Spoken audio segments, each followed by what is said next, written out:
Babak baru dalam perang intelijen akan terjadi antara Iran versus Israel. Koresponden Al-Mayadin di Teheran, Siafaz Fallahpour menekankan bahwa minggu-minggu mendatang akan penuh dengan kejutan bagi Israel. Mengutip Al-Mayadin pada 8 Juni 2025, hal ini terjadi lantaran Iran memperoleh harta karun intelijen melawan Israel.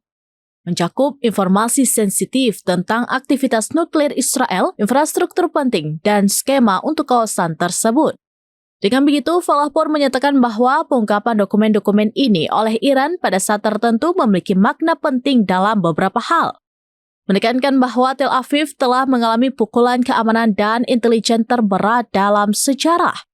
Ia juga menambahkan bahwa Iran telah memperkenalkan babak baru dalam perang intelijen antara Teheran dan Tel Aviv. Selain itu, Fallahpour menyoroti bahwa Iran telah memaksa Badan Intelijen Israel ke dalam kondisi kelelahan psikologis. Sembari mencatat bahwa Teheran bisa saja memperoleh dokumen lain terkait rencana Israel di medan perang Timur Tengah.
Download Tribun X sekarang, menghadirkan lokal menjadi Indonesia.